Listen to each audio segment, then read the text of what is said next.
Maine to me has always meant the ocean and lobster, and that's why I settled here in Booth Bay Harbor. It's beautiful, it's charming, it's authentic. There's golf, there's tennis, of course swimming. You can go boat touring, whale watching, all those things that are available on the coast of Maine. Thank you for watching Dock and Dine, and we'll see you real soon. Hi everyone, I'm Katie Shorey. Here's a look at what's coming up on this week's episode of Dock and Dine. Pemaquid Harbor is a great place to visit. I can't say enough about it. It's so awesome. Cheers, new friends. Cheers. Dock and Dine. That quote where they say eating an oyster is like kissing the sea. Kissing the sea, right, exactly.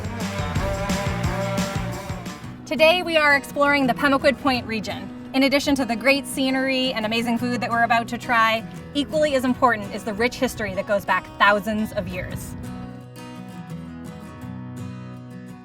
I'm so happy to be here at the Contented Soul on this beautiful day, and one of the best places I can imagine for getting dockside food.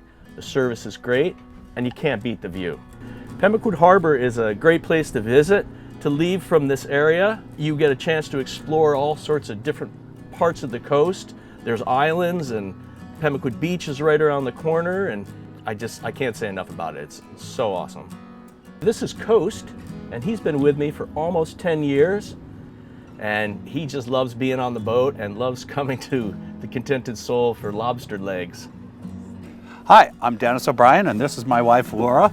Hello. And we love this place, Pemaquid. I've been coming here my entire life. I summered every year. My grandfather bought a place in 1947, and we've been coming ever since.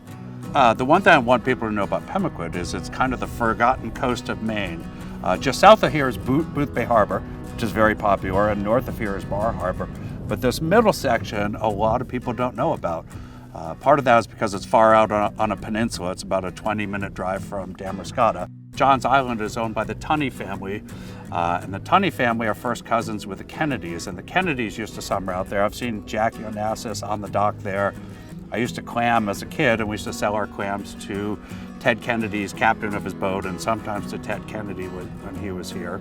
It's one of my favorite spots in the world to come to by boat, and they have great tie-up, and the food here is wonderful. It's changed hands over the years, but it's always been a great place to come and eat and have a great view.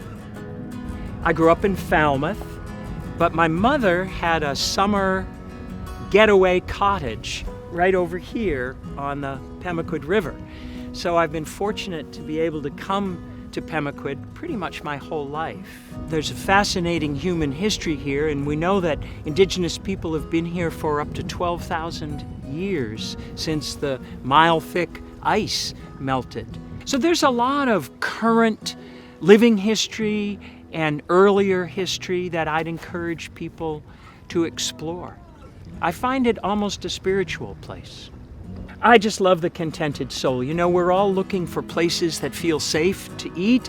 And of course, it's so beautiful. You know, they've kept it's an old sardine factory, and yet it has a sort of chic about it. It's really excellent food, and yet you can just come and have a veggie burger if that's what you want. At this stage in my life, I decided I wanted to drink adult beverages. So I can attest to their Manhattans. And I'm gonna have one for lunch.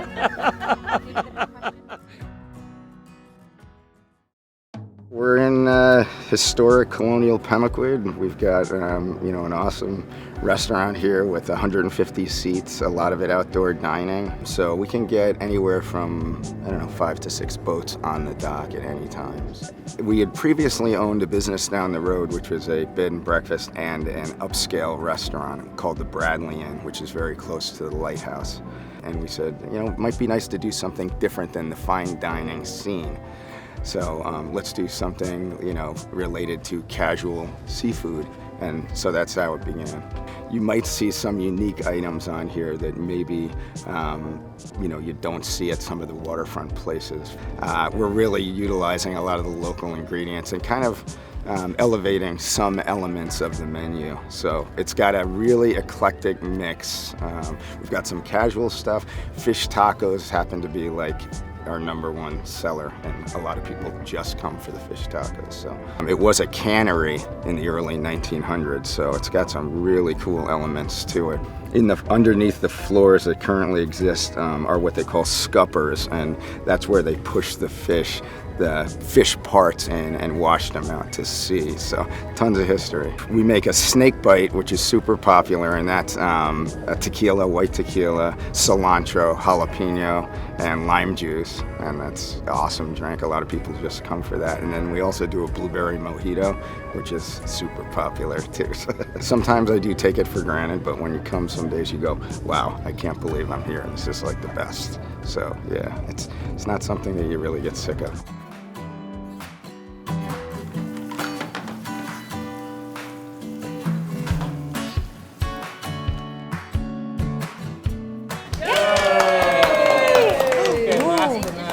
Thank you. So good. Thank you guys. Sure, yeah. So quickly going through it. New York style pizza. It's the margarita with fresh mozzarella, fresh basil, local tomatoes, scallop crudo, local Debo scallops, ginger scallion vinaigrette. One of our most popular items, the fish tacos, blackened haddock, fresh pico de gallo, local coleslaw, and just fresh lime. Hook and line halibut, white bean succotash, chorizo, a little bit of little neck clams and aromatics, surf and turf, dry aged ribeye that we aged ourselves, and then local lobster, and then a lot of farm fresh vegetables. And then for our friend Peter, we do customize a lot of vegetarian and vegan needs. So it's a cold soba noodle dish with lots of fresh crunch vegetables, Fresno peppers, yellow corn vinaigrette, and then a soy sesame dressing as well. Grilled local eggplant, lots of fresh veggies. So that and that Manhattan is going to go pretty well. Well, yeah. Well, thank you guys. Thank you. We appreciate it very much. Cheers. So I just wanted to say cheers to our new friends. Thank you for following along with Dock and Dine this season. I can't think of a better place to end. And thank you for sharing everything about the history and why it's so special to you here. So, cheers, new friends. Cheers. Cheers. Cheers. Dock and Dine. Woo.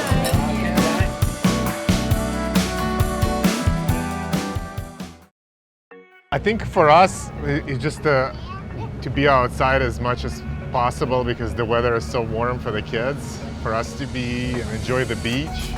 The days are longer. Yeah, it's just a great place to be for us. We're just so grateful for our lives and for our friends and our family and each other. So we just keep trying to spread that to others. From Berlin City, this is hello to my Maine Honda family, our Maine Honda family. We miss you, and we'll see you guys soon.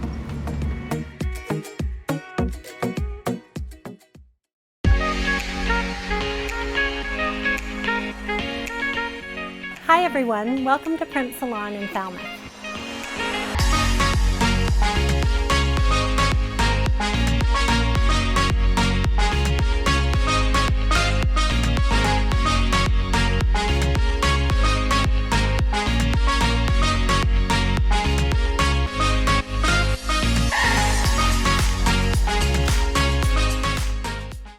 Maine Health is the largest healthcare system in northern New England. WEX has been a community partners of ours for a long time.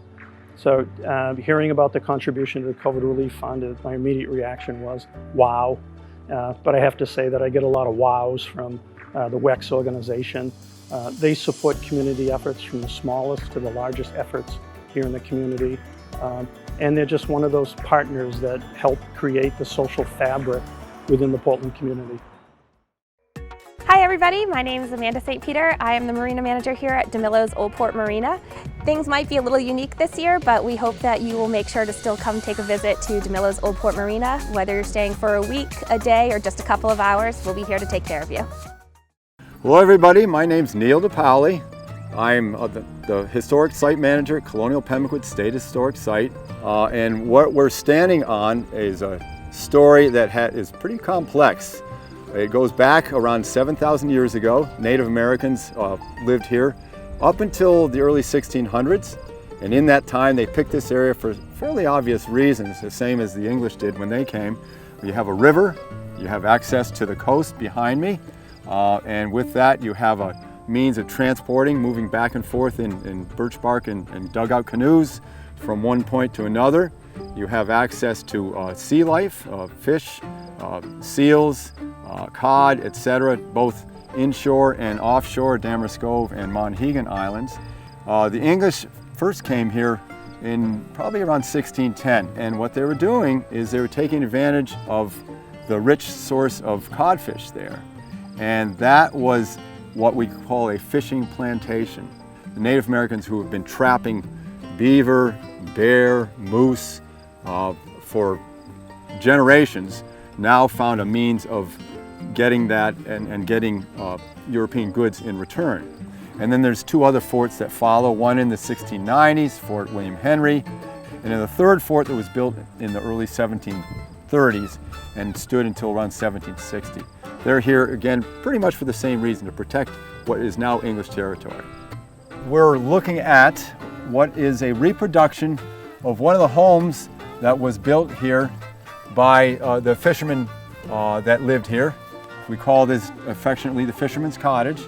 And this gives you a pretty good idea as to how small most of the homes would have been like. Inside, you'll see the walls where they've been covered with what we call wattle and daub. And the daub itself is a clay, cow manure, sand, water mix, and straw mix that acted as an insulator. And these are inspired by the Native American three sisters, corn, beans, and squash, that the English very quickly adopted into their diet. This is what's called a shave horse.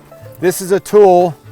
You would start out with a piece of wood that you're going to split that small enough and thin enough that you then in turn can shave it down on this shave horse. Pemaquid is important to myself and the state of Maine because of the stories that it can tell as far as Native American presence here, that again that goes back eons. And also from the English standpoint, this is one of the earliest English settlements going back to the late 1620s in all of New England and for that matter the eastern seaboard. And it's also on the National Register of Historic Sites. So it's not only important to Mainers, but it's important to historians and archaeologists throughout the country. And that's what we're really trying to tell, get more information out there. Booth Bay Harbor, everybody. Come on down. This we is cue how the it weather. is all summer. All summer long. You don't have to go far to find a relaxing and rejuvenating getaway. Wow. I bet a lot of your guests say wow. Booth Bay Harbor Country Club and their luxurious sister properties. The perfect spot for a staycation on the beautiful Maine coast. It's about service. You know, your first impressions are everything. And you drive through the gatehouse, you're treated well. You drop off your bag, there's someone there to grab your bag for you and be able to enjoy your day. There are 3 great ways to stay and play. Spend a few days in the stunning new golf villas overlooking the first hole. It's just a perfect facility to host families, golf members, golf buddies, and it feels like home really. You know, when you're here, we have the full kitchen and the full living room and a hot tub, and so it really appeases to all facets and all age groups. Choose from one of the beautiful Booth Bay Harbor summer cottages with options in town, on the water, or golf side. Or head to the harbor for a stay at their Oceanside Resort. All 3 accommodation options provide exclusive membership benefits with the award-winning Booth Bay Harbor Country Club. Architectural Digest made us best club in America, best clubhouse for design and usefulness and friendliness. And then Down East Magazine has just recognized us for the 2nd year in a row as the best country club, best golf course in the state of Maine, which I agree with completely. Wherever you choose to stay and play, there are also delicious dining options, access to the Wellness Center, and an opportunity to explore the harbor in a Hinckley yacht. All right here at the world-renowned Booth Bay Harbor Oceanside Golf Resort.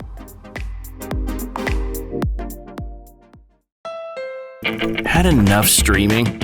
It's time to get up, get out, and have fun again. Grab your bike, grab your gear, load up the CRV, and hit the road. Find that favorite trail and carve it up. Tonight's menu? S'mores. Life is better with a Honda. Discover new possibilities with a Honda and upgrade to a new CR-V. Stop by your local Honda dealer or visit MaineHondaDealers.com. Our mission is to work with our members and our communities to promote better health and to lead them to better health. We contribute over $500,000 annually to nonprofits who share our mission of promoting healthier communities. Hi, I'm Bill Whitmore, Vice President of Harvard Pilgrim Healthcare here in Maine. I'm proud to work for a nonprofit that does not just sell health insurance, but also works to promote and expand access to health care and healthy living across the communities in the entire state. Do you love Maine, want to show your Maine pride and shop local? Well, we are excited to share that we've launched shopmainelife.com, where you can find custom sweaters like this one, Maine-made and Maine-inspired products for you or a loved one. Shopmainelife.com.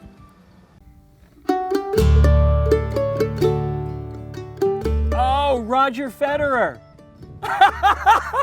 I've always wanted to have lunch with Roger Federer. Do you think, is he hiding behind the building? Sorry. And he-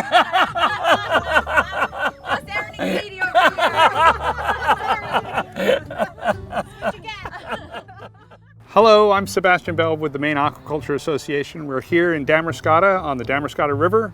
So the Maine Aquaculture Association was founded in 1976. It's the oldest state aquaculture association in the country. So aquaculture is kind of a new thing in Maine. We've only been around for 45 years. And one of the things that's really important is for growers to help each other. And so that's really why the association was formed. We serve as kind of a platform for growers to communicate with each other. Aquaculture is the new face of the working waterfront. The average age of our farmers is 36 years old. They will help coastal communities in the state of Maine adapt to the changes we're seeing, the challenges we're seeing, and they will allow and help these coastal communities to be more resilient in the future from an economic diversification point of view.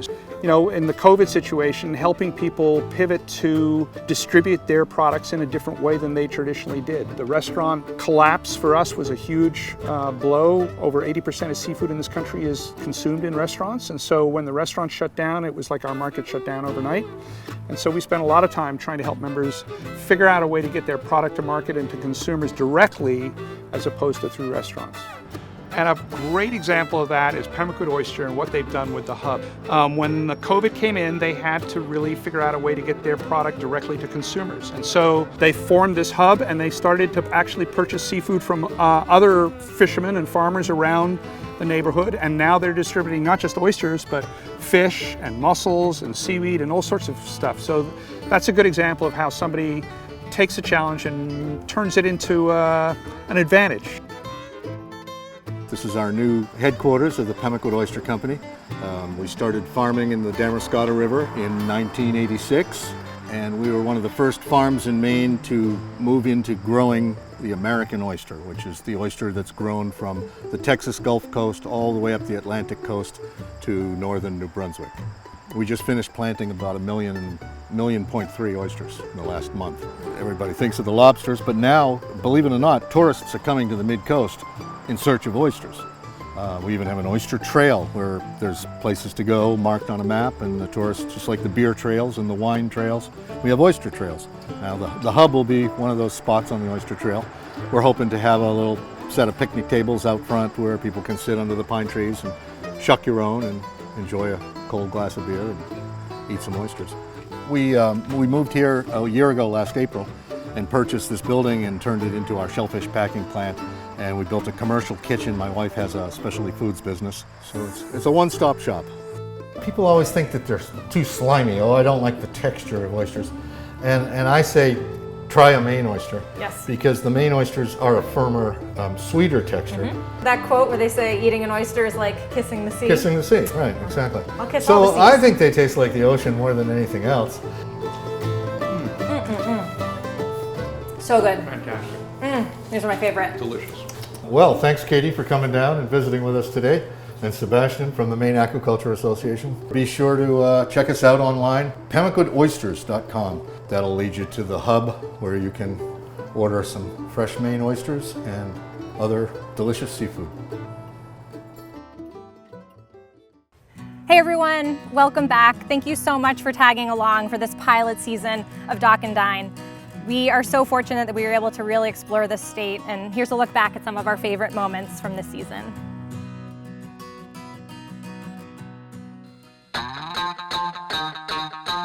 So we're fifth generation, captains. Maine people like to work. They like to work and they like to work hard.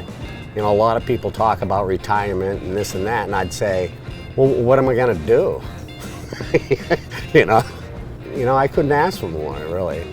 Now this, my friends, is what I call a really good fish chowder. Check out my goods. Oh, I love Maine. I am so excited to show you around my hometown of Lovell, Maine. I love this place. There's such a sense of community, and you always know your neighbor. Keezer Lake means everything to me. It gets in your soul. So now that I've been here for 30 years, I can't imagine being anywhere else. Well, Boothbay Harbor is, a really picturesque town. We also still have a great deal of locals, fishermen, lobstermen still working the ocean, and I think that's what gives this area a special character. I think we go through 200 pounds of lobster a week at least. I love cooking because I like when people eat and they're happy. When you're happy when you eat, it makes me happy. Well, I'm happy. I'm about to be happy. Here we go. Cheers to Boothbay Harbor. Since I'm from Wisconsin, I was quite old before I ever had a lobster, but I love lobster. Now, how do you take your lobster rolls? I take them just like this. That is delicious. What are we doing?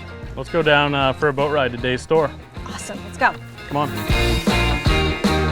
We have kids who call us Donut Island. They don't realize that you can get here by car, so that's pretty fun. The coast of Maine is an extremely unique place, and when you come here and you meet the fishermen and you get to know them and their families, and you realize just what they bring to our state, it's magical. A lot of people who are fishermen wouldn't really do anything else. I'm proud to be a fisherman, yeah, I'm very proud to be a fisherman. I know when I was very young, I was discouraged by my parents mostly after I graduated from college and started my career as commercial fishing. My advice to anyone who wants to do anything, and it's cliche, is follow your dreams. Over the last probably 10 years, a real resurgence of downtown has come, and it's great to be along here on the waterfront. The Brewers done a great job with their waterfront. Appreciate it. Dock and Dine. Dock and Dine. Cheers. Cheers. Cheers. And Oh my God. And Linda Greenlaw, that woman is impressive. Over the years, we explored pretty much all the beaches from south to north, and the days are longer. People in general, super happy and smiling, and yeah, it's just a great place to be for us. Cheers to summer. This is a Maine dinner, right? Yeah. This is perfect. We're so lucky to be in Maine. Cheers to Maine. Cheers to Maine. Summer. Dock and Dine. Dock and Dine. Woo!